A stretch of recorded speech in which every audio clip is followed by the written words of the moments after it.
Hi guys, so welcome back to my channel again.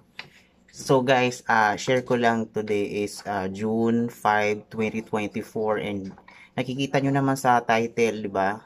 So ito ay update sa aking national ID. So ito na nga, sharing my experience sa pagkuha ng national ID. Although before 2021, yes, kumuha kami ng national ID kasama yung tita ko, tito ko, and yung sa kabilang bahay. Um, 2021 nga, 'di ba guys? So, sabay kaming kumuha noon, pero yung sa akin lang is nahuli. So, ito na nga, dumating na siya finally. Yay, ayan. So, bakit nga ba? 'Di ba nagtataka ako, bakit yung mga sila, meron na sila, dumating na yung kanila, pero sa akin is wala pa. So, nag-email ako sa courier nito sa post office ng, ah, basta sa post office ng PSA kung bakit yung sa akin is wala pa. Sabay lang naman kaming kumuha ng mga ah, kasama ko dito sa bahay, 'di ba? So, ngayon, ito nga pala, 'di ba? 2021 ako kumuha, tapos last month nag-email nga ako last month pa lang. Tapos few days after ako nag-email, pumunta daw dito yung ewan ko, yung area supervisor ng PSA or yung sa post office. Bakit daw yung sa akin is wala pa? So, bakit ako ang tatanungin, di ba? Ako ba yung naghahawak ng yung sa PSA mismo? So, nag-complain kasi ako doon kung bakit yung sa akin is wala pa.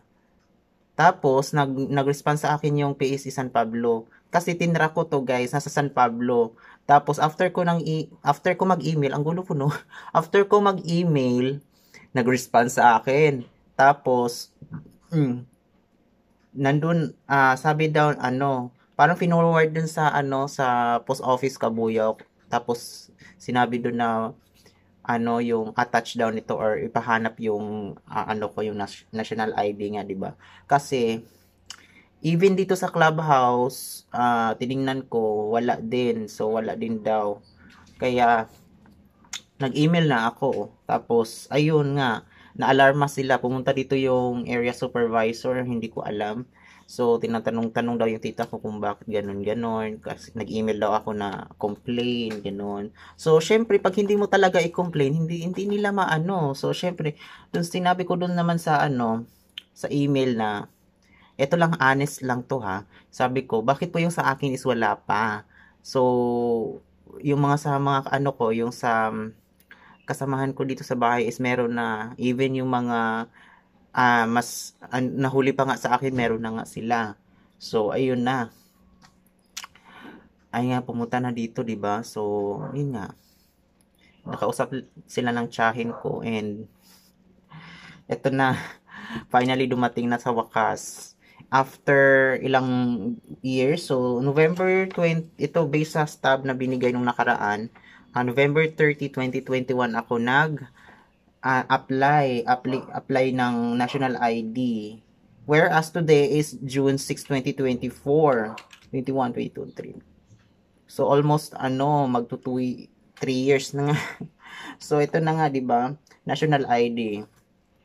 Well, hindi naman ako masyado nang excited since nakikita ko sa mga national ID is ang pangit talaga yung mga mukha, 'di ba? So wala talaga silang ah talagang hindi nila i-filter or hindi nila i-edit yung mga mukha natin. So, kung ano yung nandoon, yung talaga, parang mas pinapangit pa nga eh. So, yun lang, share ko lang. So, if you guys, wala pa rin yung sa inyo yung national ID nyo, better email or complain sa post office. Although nagre-reply naman sila, wala akong masabi. Kasi yung sa akin kasi pang lang yun, yung talagang ko lang yun, defense mechanism lang na, kunyari, ini-email ko sila. Then, without knowing na nagre-response pala talaga sila. So, kodo sa PSA, although kahit minsan napakabagal lang services, well, Ito daw, sabi nung nag-deliver sa akin today, which is ito din nung nagpunta ata nung nakaraan, sabi niya na misplace lang daw ng PSA San Pablo. So, pwede ba yun na misplace? Even nung after ako nag-track sa post office, walang nakalagay. So, not found na siya. Well, hindi ko alam. Pero, thankful ako kasi today is na-receive ko na talaga itong aking national ID. Since, ito na lang talaga yung kulang kong ID sa ngayon. So, I have so many collections ng mga IDs. Pero yung kulang ko talaga is ito na lang at saka yung PRC ID. So, since, di ba? So, ito na nga lang talaga yung kulang ko. So, ano guys, bubuksan ko ba? So, sige na nga, bubuksan ko para makita nyo rin. Wait lang guys ha, nag-work kasi ako ngayon. Baka nag-i-edit.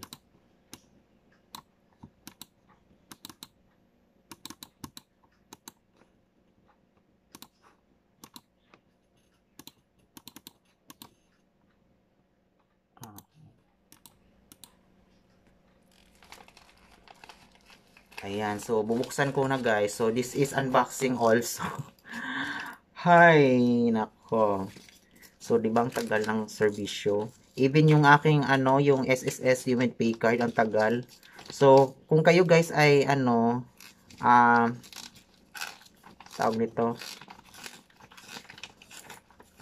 wala pa rin yung inyong national ID, i-email nyo na sa post office. So, kung hindi nyo alam guys yung email, ilalagay ko siya sa baba ng description box nitong video. Tingnan nyo na lang. So, tingnan ko nga. Ayan. So, ito talaga usually yung itsura. Ayan. OMG. Hay, nako. Yung itsura ko dito parang parang mugshot ng, Diyos ko po. Stress na stress ang itsura. National ID, PSA, ano ba to? Well, hindi masyadong ma-identify. Hindi ko na kilala ang sarili ko dito, guys, ha? Napaka Ay, nako, PSA. Talaga naman. Hindi ko na makikilala ang sarili ko dito. Well, actually, okay lang naman. Since ID lang naman ito guys, no. Ayan.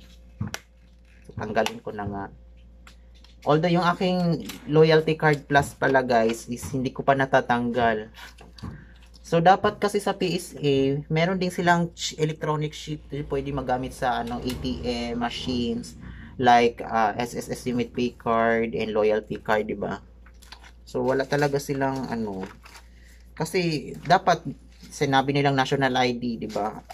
All in one na yan dapat. So, ATM na, ID pa, di ba? So, grabe naman talaga kasi ang sabi nila kasi pag matagal daw, baka daw natabunan or basta marami silang mga alibi kung ano yung mga sinasabi nila. So, ito na guys, pak, di ba? Ang layo ng itsura. Ay, nako, national PSA. So, although okay naman talaga yung natin, kaso lang napakabagal ng services, 'di ba? So, wala akong wala naman talaga tayong choice kundi i-accept since yan talaga yung agency natin sa Philippines. So, ayan lang guys, sharing my experiences. So, November 2021 ako nag-apply and file ako ng complaint last month. Probably mga April 2024. Then, after a few days, nag-response yung PSA. PSA, oo. Tapos, finorward dun sa PSA, post office ng Cabuyao, since nandito ako ngayon sa Cabuyao, Laguna. And yun, voila. Pumunta dito yung area supervisor and siguro na-alarm sila or na-alarma sila. Ayun lang. So guys, better complain you your national ID too kung bakit wala pa sa inyo. Baka kasi natabunan lang or hahalongkatin nila kasi yan kasi nagko-complain kayo. So, yan. So, if you would like to complain or if you'd like to email, nasa baba lang sa description box. Ilalagay ko yung email ng PSA. Oh. So, basta make sure guys na kapag nag-email kayo, i-complete details, your transaction ID, ito yung makikita nyo sa stub na to. Andito mga, more or less ata mga, wait, bilang 2, 4, 6, 8, 10, 12, 2, 4, 6, 8, 10, 12, 14, 16, 18, 20, 22, 24, 29. So, 29 guys, numbers dito. Dito sa transaction number. Lalagay nyo dito doon, tapos your complete name, complete address, and the transaction ID or transaction number. And lang guys, and salamat, sana makatulong tong video na to. And mag-email na kayo. Yun lang.